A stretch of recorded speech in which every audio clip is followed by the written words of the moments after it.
Madam. Madam Ivan. Hi guys! Welcome back to my channel. For today's video, hindi dapat ako mag-upload today. Kasi nga, ang lamig ng panahon dahil umuulan, ang sarap lang humilata, manood ng movie, mag-scroll ng phone. Kaya lang naisip ko, sayang naman ang araw at the same time, parang hinahanap-hanap na ito ng katawan ko. Yung mag-edit ako, mag-upload, tapos maya-maya, babasahin ko yung mga comment. Bilang ako ay mahilig talagang magbasa ng mga comment. Yeah, so na-appreciate ko lahat ng mga comment. Thank you so much guys. So sabi ko, yeah, hindi pwedeng hindi tayo mag-upload today kahit medyo late na dahil 8:43 na i-edit ko pa to. So sabi ko, sige. Yun nga, announcement, mag-build na po ulit ako. Supposedly, dati pa to eh. Na-content ko lang nung pag-build ko, babalik ko ng build dahil kay John yan, yung dating kong build partner. Kasi malawak yung tingin ko dito sa kabilang bahay. Sabi niya, bakit hindi mo gawing outdoor coffee cup? Pero hindi yung malaki talaga na bongga. Yung lang, yung alam mo yun, may mapagkaabalahan lang bilang ako naman ay laging nasa bahay lang. So, sabi ko, actually dati pa may mga friends ako na taga dito rin sa Carlaville, niyayaya ako mag-business, ng kainan. Kaya lang yun nga, mga time na yun, paalit-alit din ako. So, lately, na-realize ko na yung gusto ko rin mag-business. Although okay rin naman yung pag-vlog kasi nag-init naman, pero papakita ko sa inyo. So, dito yung outdoor na coffee cup dapat. Yan. Actually, paalam na ako sa may-ari ng bahay na to. So, sabi ko, kahit maliit lang naman, hindi naman yung bongga talaga. Lalo na hindi naman sobrang daming tao dito sa Carlaville. Para mag-operate lang kami 4 p.m. onward. Lately naman, naisip ko yung snack house, gawa lang, kung ay na marunong magluto. Para naman ma-utilize natin yung ganong talent sa pagluluto. So, extra income din yun para sa kanya, malay nyo, gusto niyang, alam mo yun, basta. Yun ang naisip ko, yung snack house, shopping cup, pero hindi pa napapay na yung lahat. Gawa ng medyo busy ang aking consultant nga. Iniisip ko kanina, i-share ko na ba sa inyo to? Kasi sabi nila may mga email ay daw. Dapat mag-share na lang tayo ng mga ganitong info kapag okay na. Pero naisip ko rin na nasa atin din naman yun kung gusto talaga natin matuloy o hindi ang isang bagay. And ako, gusto ko maging part kayo ng journey ko na to. Kung matutuloy, okay. Kung hindi, okay. Malay mo, may ibang plan si Lord. Baka plan ni Lord, maggala lang talaga ako, mag-travel. Kasi maganda na naman travel kasi nakakapag-vlog na ako. Bumabalik naman yung pera kasi may experience. Pero meron din akong another, na gusto ko talaga mag-business. Gusto ko may experience. Pero ayoko ng ibang gusto ko yung pagkain. Kasi yung pagkain, kahit wala naman akong alam, may kasama naman akong marunong. Tapos dito lang sa bahay, so hindi kami mai-stress. So, during our free time. So, inaaral ko kasi sabi nila, hindi naman talaga madaling mag-business. Kailangan talaga may commitment, andun yung willingness mo to devote your time. So, kailangan naaral talaga yung mga marketing strategy, mga ganun. So, hindi ito basta guys. So, later part ng vlog na ito, makikita nyo yung ibang mga paghahanda namin paano perfect, yung mga offer namin. Kasi, tambayan nga. So, kailangan masarap yung pagkain, maganda yung ambience, gano'n. So, yeah. Wala lang. Bukod na ako kikita ulit na may mental block tuloy ako. Pakaamoy ko na yung niluluto na yung nagluluto kami ngayon ng Macbeth. Yeah. Abangan nyo ang magiging journey natin. So, na talaga. Junior, mag-reply ka na excited na ako. So, enjoy your vlog, guys. Kung nakaraan nagluto tayo ng beef steak, actually sabi ko sa kanya, umuin niya na yung isang kilo ng beef. Kaya lang nagtira pa pala, kalit ko na nakita, kaya pala umonte. So anong ginawa mo dyan? Yun yung minari nito gabi.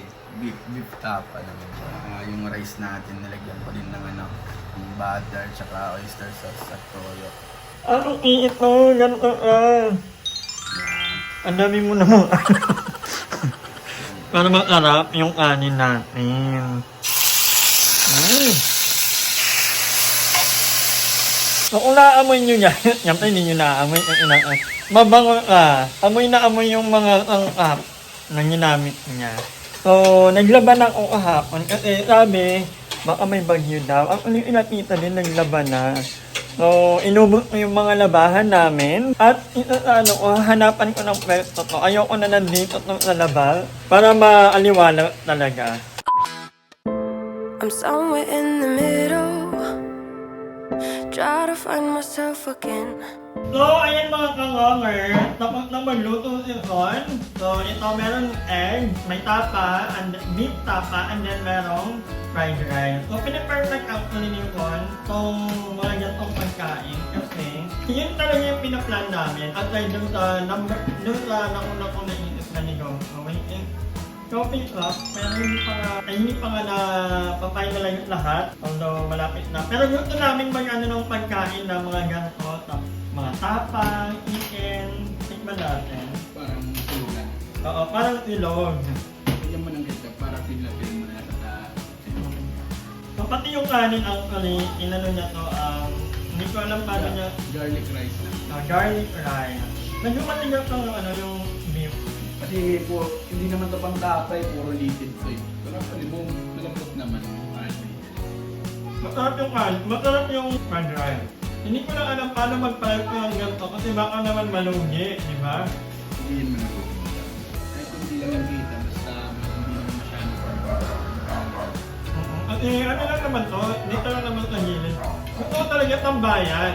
Para coffee shop, tapos pwede order ng ilog, tapos may mga board game or something. So yun talaga yung plan. Wala ako. Masarap. Parang parang totoo na to. Totoo na talaga yun, madam. Pinakainan nga ako mga tapsilugan eh, na mga sino. Budget meal lang din yung lasa. Katulad nito na may effort talaga, tapos gawa. Pero actually sa actual na talaga is more na yan. Kahit ano lang muna, kahit ilang, kunyari, manok, ganito, tapos ano pa ba? Basta importante nakamarinate na yan. Tapos nakatimbang na, pagluto na lang by person. Yung talaga style. Gusto ko yung may, ito inangarap namin. Kaya ko yung malaki-laking rice. Actually, mas madali madam. Mga ingkan, tosino, bacon, ganun, bacon silog, babak silog. Ano yun? I-offer natin yun. Pero hindi yun yung pinaka-ano. Kumbaga, madali na lang kasi yun. Nasa, ano lang yun. Pero ito kasi, effort kasi talaga to. Kailangan mag-marinate. Kakain! Breakfast at 4 p.m. Quick update lang ngayon dahil nabisi akong kakanood ng PBB. Diyos ko. Bye, Dylan. Meron kong niluluto. Ayan. So, umuulan ng mga kangonger and merong niluto ito kanina na chicken teriyaki.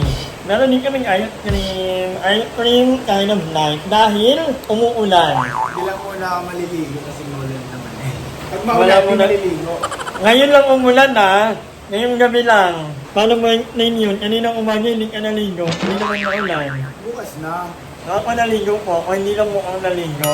Mukha pa rin ang prayer. Grabe naman yung fault kami kay Tita Beth.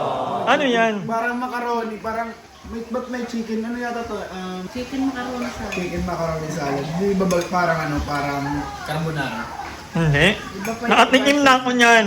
Wedding anniversary nyo? Ay, happy wedding anniversary. Meron pa tayong binigay na. Binigyan pa kami ni Tita ng ano.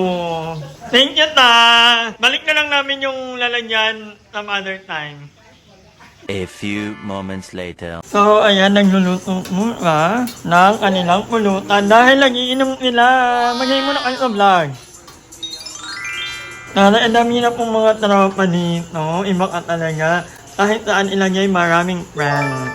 Tomorrow. Good morning! Maglilinis na ako, kaya lang hindi naman makalat yung bahay. Pag lumabas ka ng kwarto, ayan wala, malinis lang agad. At kakagising lang ni Dudong. Sarap ng tulog natin, no? Masarap ang naging tulog namin kasi for the first time, 2 comforter ang gamit namin. Kasi malinis yung isang comforter. Kaya hindi ako nakipag-agawan sa kanya. Ayoko kasi yung may nakadikit. Hindi naman naiinata, pero nagigising ako pag may ibang balat na nakadikit sa akin. So yeah, for today's video, inano ko na rin, wala, ang aga ko yung nag-iingay. Sorry. So, inaarawan ko na yung isang foam. Today, magluluto tayo ng... Pero mamaya-maya, mamaaga pa. Nagluto na ako ng kanin. I'm done with the tinaing. And then, nilabhan ko ulit yung isang comforter over there. So, ayan yung comforter na sinasabi ko. Kasi nakaraan, nagpa-lunch ni Lemuel dito sa bahay. Dito din siya natulog. So, alam mo na, medyo may oil-oil. So, nilabang ko ulit. But anyway, dito ka na maglinis. Hindi naman mamapa ko mamaya. Konting pahit-pahit. Pero all in all, malinis naman ang ating kabahayan. Kaya naman mag-aaral ulit ako. May naaral ako ngayon, gaya. Kasi magbibiyot na po ako. Guess it's the way it goes, and I will never know why you let me go. Look to the left, look to the right. Ganyan na talaga kawalang dagat. Namimit na yung dagat. Langgap-langgana na lang. Ano iba, Nemo? Dagat na tayo, madam. And may natira kaming kagabi, may natira kaming adobo. So, ininit namin, nilagyan ng egg. Pero hindi pa naluluto ang kanin, gutom na ako. So, bumili ito ng 4 na balot ng pakbet, because I love pakbet. At medyo matagal, mga ilang araw na kami walang maayos na gulay. Pero gusto ko pa ng ampalaya at ng tilapia. So, bibili ako. So, update pa ako nga. Nakabili na ako kanina ng tilapia. Actually, nakabili ako ng mahigit 1 kilo. 2 kilo na bibilhin ko, kaya lang ito na lang ang available. So, nilipat ko talaga yan ng ayot green. So, yan ang nagpapalakas sa akin sa mga panahong paubot ng pera ko, isda. Dahil, actually, meron pa kaming baboy, manok. Kaya lang hindi ko masyadong bet. Yung mga aso! Meron kaming hotdog. Kahit paano. So, yan na lang ang laman ng rep. Hindi muna tayo maglalaman next week na mga Monday. So, meron pa naman kaming meron pa kami classic smoked bacon. Although, hindi ako kumakain ng bacon. Dami ko hindi kinakain actually. Basta yung dagat gulay lang, masaya na ako. So, buti naman meron na kaming pang-bet, may isda. So, kahit pa paano, hindi ako manunutom. So, thank you so much for watching this vlog. Abangan nyo ang mga magiging update sa ating negosyo if ever. Inaaral pa namin, kahit ako personally, hindi ako sabay, pero inaaral ko kasi gusto ko yung magiging business ko talaga magtatagal. Although, alam ko na mga business ay trial and error, pero, you know, hanggang pwede naman, sana magtagal yung business natin. So, yeah, abangan nyo yung mga magiging start pa natin, mga magiging journey natin. Kung matutuloy ba talaga or magta-travel na lang ang matandang baklang ito. Pero yan. So yeah, abangan nyo yan. Hi! Maraming salamat sa panonood ng video na to. At kung natuwa ka, please don't forget to like and share this video. Mag-subscribe na rin kayo para bongga na. Yun lang.